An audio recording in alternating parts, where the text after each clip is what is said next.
같이 한번 말씀 제목을, 설교 제목을 따라해 봅시다. 거룩한 삶을 열망하라. 한글 읽을 줄 알면 이 제목이 뜻하는 것이 무엇인지 알겠죠? 거룩한 삶을 열망하라. 이거는 뭐예요? 예수 그리스도를 믿는 모든 성도가 해야 될 따라서 의무다. 거룩한 삶을 열망하는 것은 우리 성도의 의무예요.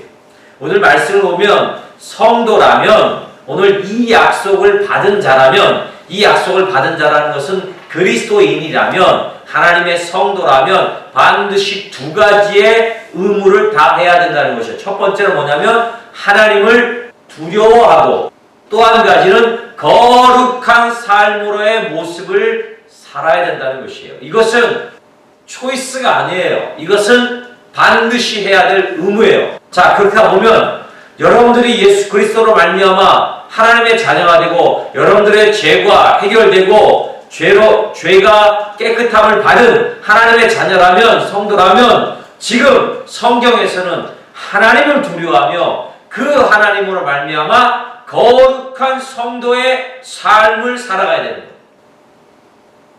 이게 당연히 우리가 걸어가야 될 길이에요. 근데 여러분들의 삶이 지금 어떠한 삶으로, 어떠한 모습으로 하나님을 두려워하는 삶을 살고 있어요?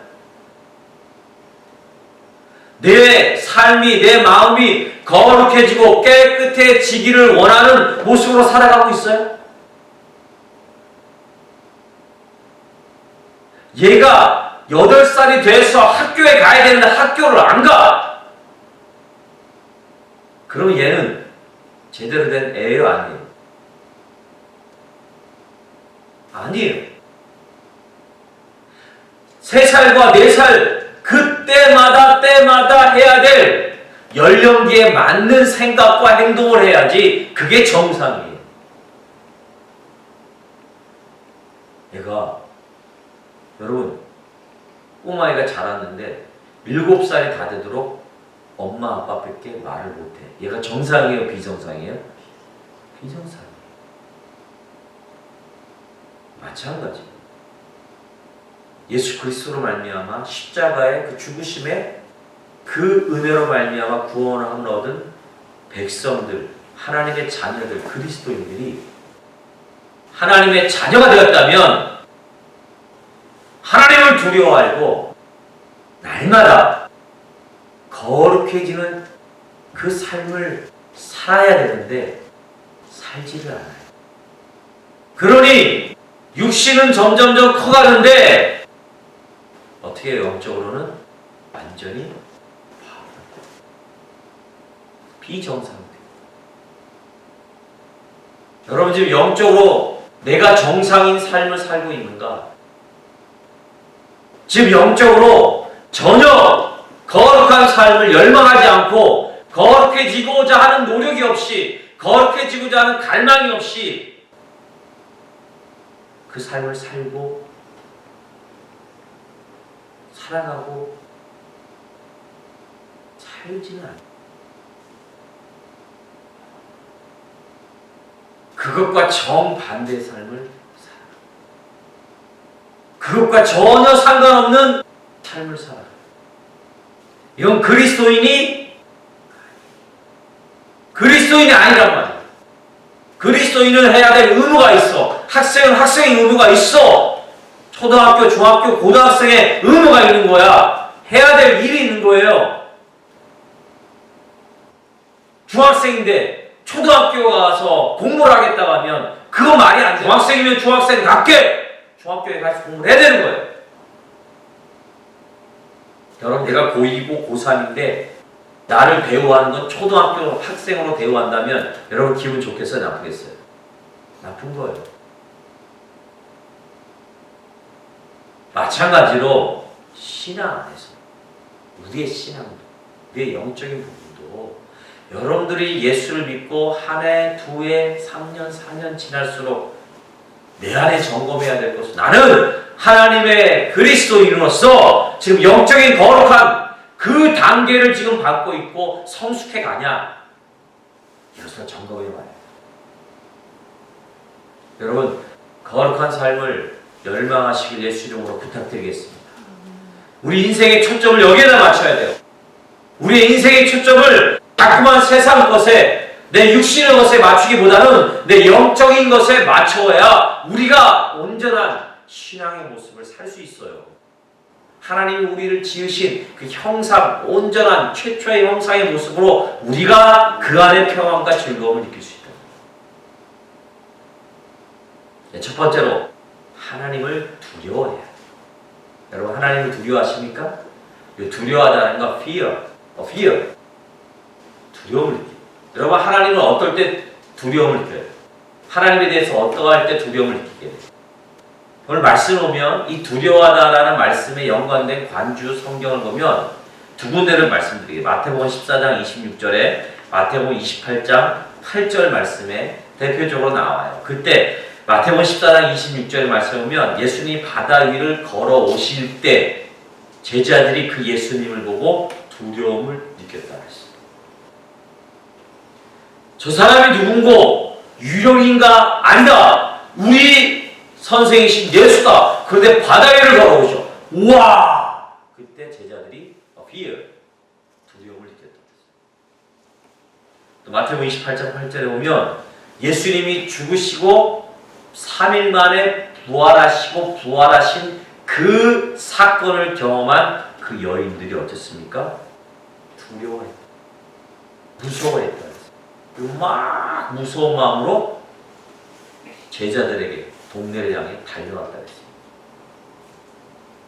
이 말씀을 비춰보면 하나님은 두려워할 때 어느 때냐? 하나님이 신으로서 하나님의 전능하심과 하나님의 기적을 베푸실 그때 우리는 하나님을 향하여 두려움을 느낄 수 있다는 것입니다.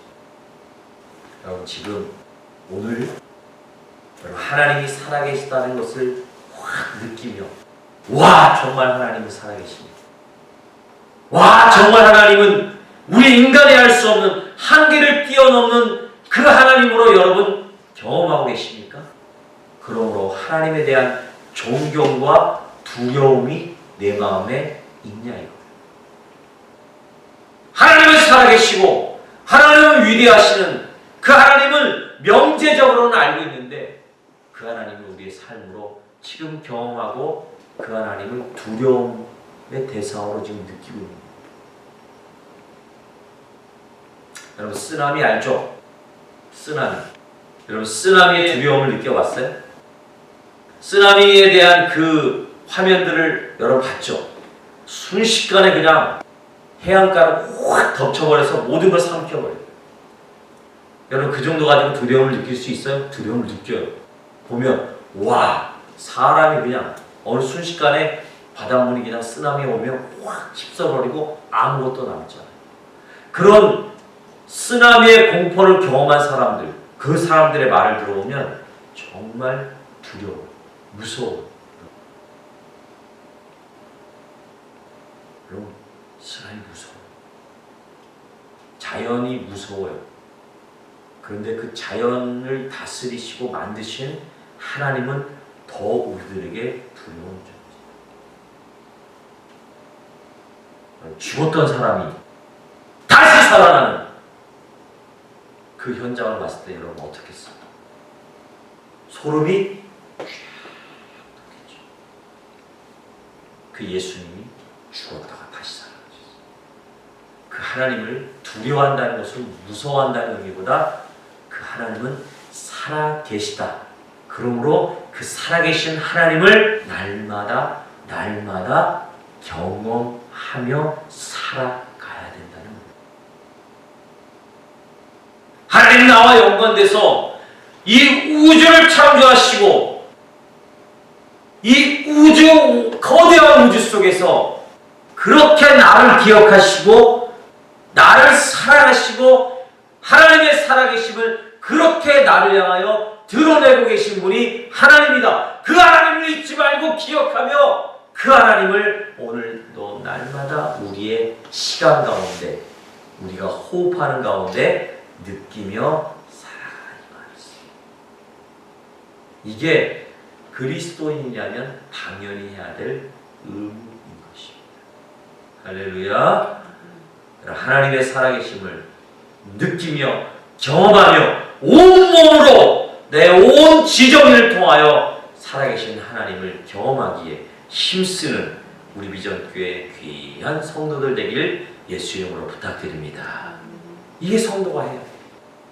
산을 바라보며 계절의 변화를 보며 사시사철을 바라보며 그렇게 인간이 이해할 수 없을 그 시간, 아니 우리의 인간과 인간의 관계 속에서 어떻게 그렇게 인간이 어떻게 최대한 노력으로 다 계획할지라도 이룰 수 없고 한계에 부딪히는 그 모든 것을 이루고 때와 시와 정확한 것에 맞춰서 나를 향하여 계획하시고 베풀어 주시는 그 다윗이 고백했던 그 하나님을 우리도 경험하며 살아가야 된다는 거예요. 그게 그리스도인의 진정한 삶이요 의무라는 사실을 기억하시길 바라겠습니다.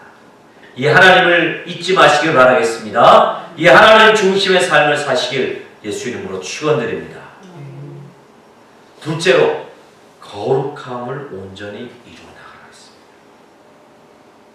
여러분, 거룩함을 온전히 이루어 나가야 한다는 말은 무슨 말이냐면 매일 은혜 안에서 자라나야 된다는 거예요. 영적으로 자라나야 된다. 학생회 때 그렇게 많이 들었던 설교, 참 병신이 누구인가, 이 노래도 있어. 참 병신이 누구인가. 참 병신 누군 줄 아세요? 다리 하나 있고 팔 하나 없는 장애인이 참 병신인 줄 아세요? 영적으로 자라지 못하고 내가 육신은 건강할 줄 몰라도 내가 날마다 하나님 말씀과 하나님의 살아계심을 경험하지 못함으로 영적으로 자라가지 못하는 바로 그 사람이 참 병신이라고 성경은 얘기하고 있어요. 여러분, 세상의 기준이 옳은 걸까? 하나님의 기준이 옳은 걸까? 말을 해보세요. 누구의 기준이 더 옳습니까? 여러분, 누구의 기준이 더 옳다고 봅니까? 더 정의롭다고 생각하십니까? 세상의 기준입니까? 하나님의 기준입니까? 말씀을 해보세요. 당연 하나님의 기준이 더 옳고 정의롭습니다. 더 정확합니다. 그 하나님의 기준은 한치의 오차도 없습니다. 아멘? 믿으십니까? 그 하나님이 잘못된 것이라면 잘못된 것이죠. 그 하나님의 기준은 사람이 눈이 하나 없고 코가 없고 손가락 하나가 없고 다리 하나가 없는 것이 참병신이 아니라 하나님을 모르고 하나님을 알지만 그 안에서 영적으로 자라가지 못하는 그 사람이 참병신이라고 말씀하고 있어요. 겉은 번지르하고 그렇게 지식이 뛰어난 것 같지만 그 사람이 하나님을 모르면 참병신인 거예요. 그 사람이 하나님을 알지만 영적으로 자라나지 못하면 은혜 안에서 영적으로 성숙하지 못하면 그 사람이 참병신. 그 사람이 날마다 속사람이 변화되지 아니한다면 그 사람이 참병신이다. 사도 바울이 그랬어요. 우리의 삶은 날마다 우리의 겉사람은 후패해져 가야 되고 후패해져다는 무슨 의미예요? 날마다 우리의 겉사람은 죽고 우리의 속사람은 날마다 새로워져야 가는 하루하루의 삶을 살아야 그게 바로 건강한 사람이요 온전한 사람이라고 말씀하고 있습니다. 여러분, 이 시대를 보십시오. 겉으로 보기에는 건강하게 보이나 이 속사람이 완전히 비폐해가지고 포폐해가지고 병신인 사람, 정신적으로 병신 사람이, 건강하지 못한 사람들이 얼마나 많은지 모릅니다. 우리가 속사람이 새로워지는 것은 돌을 닦는 것으로 새로워질 수 없어요. 어떤 깨달음으로 새로워질 수 없습니다. 어떤 돈으로 깨달을 수가 없어요. 어떤 세상의 주의 가지고 우리의 속사람이 새로워질 수 없다는 것입니다. 우리의 속사람이 새로워지는 유일한 방법은 하나님 말씀밖에 없다는 사실을 믿으시길 바라겠어요. 예수 그리스도만이 우리의 속사람을 날마다 새롭게 하는 그러한 주체임을 기억하시길 바라겠습니다. 여기에 생명이 있는 거예요. 아니, 예수를 수십 년간 믿어 교회를 수십 년간 다녀도 이 속사람이 변화되지 아니하고 거룩해지지 아니하고 그 모습 그대로 남아있다면 그것만큼 불행한 삶이 없다는 거예요. 근데 우리의 속사람이 날마다 새로워지고 우리 안에 은혜가 그렇게 믿음으로 자라기 위해서 우리가 주목해야 될 것이 뭐냐면 우리 안에 있는 이 죄를 죽이지 않으면 절대로 믿음 안에서 자랄 수가 없어요. 우리의 속사람이 새로워질 수 있어요.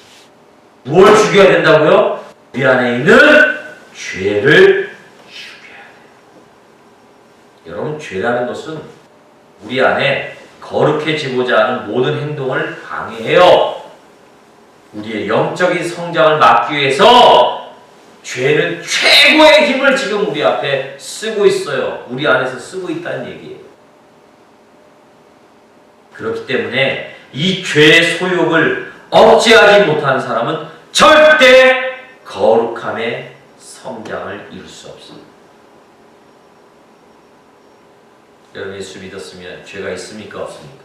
예수 믿은 사람은 죄가 있을까? 없을까? 예수를 믿으면 예수님이 우리의 죄를 다 사해 주셔서 우리가 죄가 없어서 천국에 간다는 것을 알고 있는데 죄가 있어요? 너 안에 죄가 있어요? 없어요? 내 안에 있어요?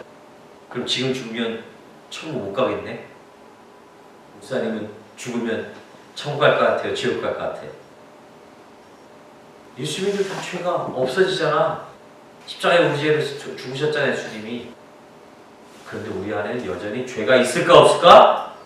있어요. 예수님이 우리의 십자가에 죽으시고 우리가 죄를 사해졌다는 것은 죄가 없어졌다는 얘기가 아니라 죄를 가리웠다는 얘기예요. 수건으로 여기에 죄가 있으면 이 수건으로 이렇게 이게 죄가 없어진 것이 아니라 예수님의 의가 이 수건으로 가려졌다는 거예요. 이 죄는 여전히 우리 안에 있어요. 이 죄는 어떻게 해야 돼요? 우리가 날마다 우리의 삶 가운데 죄를 죽여야 해요. 근데 구원파는 어떻게 해요? 한번 예수님 믿었다고 이 죄가 없어짐으로 말미암아 우리는 천국 가다! 우리는 아무렇게 살아야 된다! 막 살아요. 막장 인생을 살아요. 자, 그러면 우리 안에 죄를 죽일 수 있는 방법이 뭘까요? 이 죄의 소욕을 우리가 없애야 되는데 이 죄를 죽일 수 있는 방법이 뭘까요? 성경은 갈라디아서 5장 17절을 말씀해서 육체의 소욕은 성령을 거스르고 성령은 육체를 거스르나니 이 둘이 서로 대적함으로 너희가 원하는 것을 못하게 하려 함이니라. 즉 따라하세요. 성령만이 죄를 없앤다. 성령만이 죄의 소욕을 없앨 수 있습니다. 우리 인간의 방법으로는 이 죄의 소욕을 없앨 수가 없습니다.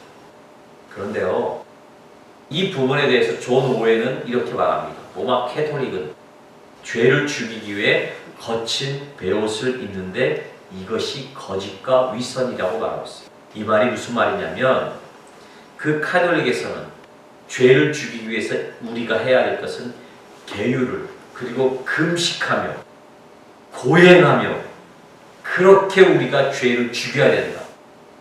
그래서 어떻습니까? 금식하며 내 자신을 죽이며 고행하며 그렇게 수련을 쌓으며 그런 방법으로 우리가 죄를 죽일 수 있다고 캐톨릭은 가르쳤어요. 그런데 성경은 그 방법이에요. 죄를 죽이는 것은 우리가 아무리 고행을 하고 아무리 금식을 하고 아무리 기도를 하며 그렇게 하나님 앞에 나아감으로 우리 자신 인간의 방법으로 수단으로 죄를 없앨 수 없어요. 죄를 없앨 수 있는 유일한 방법은 성령밖에 없다는 것이 성경의 가르침입니다. 여러분, 거룩해지길 원하십니까? 캐톨릭에서는 그러면 금식하십시오. 그러면 기도하십시오. 그러면 철야 기도하십시오. 그래 우리 안에 죄가 없어질 것입니다. 계속 그렇게 가르쳐요. 근데 그것이 아니라는 거예요. 기도하고 철야하고 금식하고 이거는 근본적인 문제, 근본적인 해결이 아니에요. 이 근본적인 해결은 오직 성령만이 죄를 죽일 수 있다는 것이에요.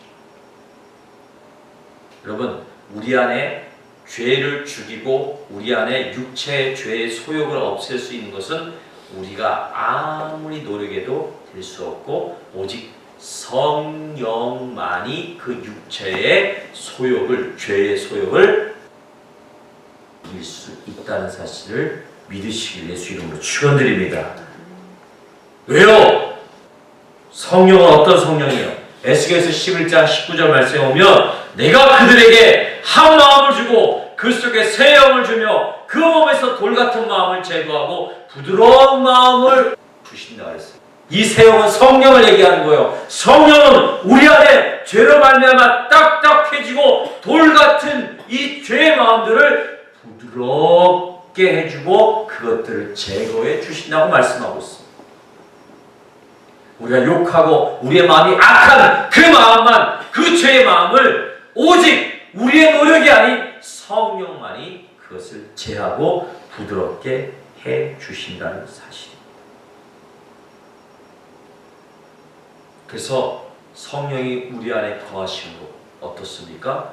성령의 열매들, 성령의 사역들이 점점점 충만해져요.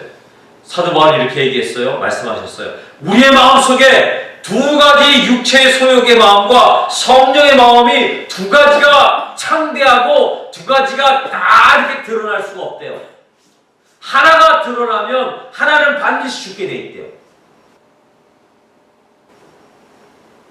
여러분, 우리가 죄의 마음들이 우리 마음에 가득하면 그만큼 누구의 사역이 적어지냐면 성령의 사역들이 적어져요.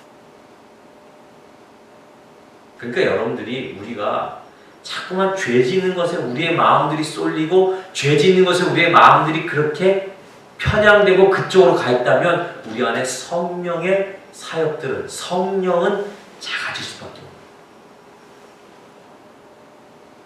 그러니까 어떻게 해요? 죄를 이길 수가 없고 제거할 수가 없는 거예요. 맨날 지는 거예요. 죄한테. 그럼 우리 안에 답은 나와 있죠. 어떠한 사역, 무엇이 풍성하게끔 만들어야 되는 거예요? 따라합시다. 성령. 더 크게 성령. 성령의 열매들이 우리 안에 가득하게 넘치게끔 해야 되는 거예요. 그러면 저절로 어떻게 해요? 우리 안에 죄의 소욕들, 죄의 모습들은 사라지게 돼 있다. 여러분, 성령이 일하시고 성령이 이끄시고 성령이 가자고 하는 대로 순종하고 따라가시길 바라겠어요. 할렐루야. 우리 안에 성령이 계십니다. 할렐루야. 성령께서는 어떠한 일을 하십니까? 중보하셔요. 하나님과 우리 사이를 중보하십니다. 또 우리가 악한 길로, 죄의 길로 가고자 하는 그러한 것들로부터 우리들에게 중보하시며 탄식하시며 기도하시며 우리가 그 길을 가지 않게 하십니다. 그리고 성령은 우리가 하나님의 말씀을 듣고 하나님 앞에서 이렇게 거룩해지고 노력할 그 마음을 격려하십니다. 우리를 보호해 주시는 보혜사 성령이십니다. 그 성령께 우리가 귀 기울이고 그러므로 말미암아 우리 안에 날마다 성령의 소욕을 따라 그 성령의 뜻을 따라 갈 때 성령의 열매들이 점점점 맺혀져 가고 사랑과 희락과 화평과 온유와 절제와 양선과 자비와 이러한 성령의 열매들이 우리 안에 점점점 맺혀지고 나아가고 그 방향대로 갈 때 우리 안에 죄의 일들은 현저하게 줄어들고 소멸될 수밖에 없다는 것입니다. 여러분요, 성령께서 하시는 가장 첫 번째 일이 우리 마음에서 무엇인지 아십니까? 따라합시다.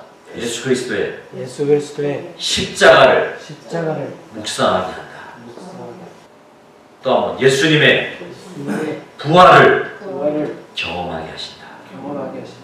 할렐루야.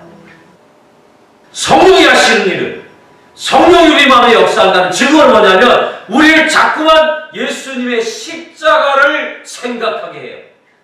여러분, 예수님의 십자가 생각할 때 어떻습니까? 내가 옛날에 안 그랬는데 자꾸만 내 마음속에 예수님의 십자가가 생각이 나. 예수님의 십자가의 의미가 자꾸만 내 안에 새롭게 조명되는 거야. 그래서 깨달은 게 뭐예요? 하나님의 사랑이 그렇구나. 예수님이 나를 이렇게 죽으셨구나. 나를 사랑하셨구나. 그 고통을 당하셨구나. 그 피를 다 흘리셨구나. 그 앞에 나는 죄인이었구나. 나는 죄인 중에 괴수였구나라는 것을 깨닫고 예수님의 십자가를 바라보게 하시는 것이 성령의 사역이에요. 그리고 어떻습니까? 십자가의 죽으심으로 끝나는 것이 아니라 예수님의 부활을 경험하게, 생명을 이기신 예수님의 부활, 그 부활을 생각나게 하심으로 다시 한번 힘을 얻고 다시 한번 위대한 하나님의 놀라운 사랑으로 변화되고 그 안에 기쁨과 평강을 넘치게끔 하신다는 거예요. 이게 성령의 사역이에요. 이 성령의 사역을 자꾸만 방해하면 안 돼요. 이 성령의 십자가를 바라보게 하고 부활을 경험하게 할 그 사역을 자꾸만 외면하면 우리 삶에 성령의 열매들을 맺힐 수 없어요. 예수를 믿고 약속에 받은 그리스도인으로서 자라지 못해요.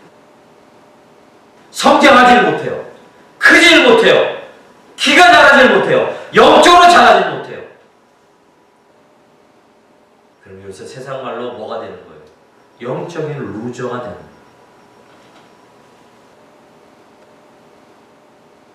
십자가와 부활을 생각나게 하고 그 십자가를 묵상하게 하고 부활을 경험해 하실 이 성령의 사역을 여러분 열심히 돕고 순종하며 따라가시길 예수의 이름으로 부탁드립니다. 할렐루야. 이 성령은 또 우리의 믿음을 자라게 하시오. 여러분, 믿음을 성장시키고 믿음을 자라게 하시는 것은 온전한 성령의 사역이라는 사실을 기억하세요. 여러분, 마지막으로 우리의 믿음이 자라야 예수님을 발견할 수 있어요. 우리의 믿음이 자라지 않으면 성령이 누구인지, 하나님이 누구인지 말씀을 들어도 깨달음이 없어요. 믿음이 장성한 분량에 이루어야 된단 말이죠. 근데 이 믿음은 들음은 하나님 말씀에서, 즉 성령께서 이 믿음을 자라게 하신다는 사실을 기억하셔요. 이 사역을 통해, 이 믿음이 자라게 하심을 통해 우리는 죄를 이길 수 있고 온전한 거룩한 삶을 향하여 나아갈 수 있다는 사실을 기억하시기 바라겠습니다. 정리하겠습니다. 성도와 그리스도인의 의무는 거룩해지는 것입니다. 이것은 해도 되고 안 해도 되는 것이 아니라 반드시 해야 될 사역인 것입니다. 의무인 것입니다. 그런데 이 거룩해지는 것은 그 어떤 방법으로도 가능하지 않습니다. 우리 안에 죄를 죽이는 것은 우리의 노력으로는 도저히 안 돼요. 오직 성령만이 할 수 있는 사역임을 기억하시고 그 성령이 이끄시는 대로 순종하며 그 성령이 우리 안에 활발하게 활동하며 그렇게 우리 안에 열매를 맺으면 당연히 우리는 죄의 모습으로부터 이길 수 있다는 사실을 기억하시길 바라겠습니다. 그래서 오늘도 거룩한 삶을 열망하는 성령의 사람으로 성령 안에 믿음이 자라며 성령 안에 그렇게 성장함으로 하나님 앞에 온전한 그리스도인, 건강한 그리스도인의 삶을 이 교회뿐만 아니라 여러분들의 학교와 직장 가운데, 그러한 가정 가운데서도 열심히 드러내고 나타내시는 귀한 믿음의 자녀들 되시길 예수 이름으로 부탁드리겠습니다. 아멘. 그 삶이 우리의 삶의 중심이고 퍼스트가 되길 예수 이름으로 부탁드리겠습니다. 기도하겠습니다. 하나님 감사합니다.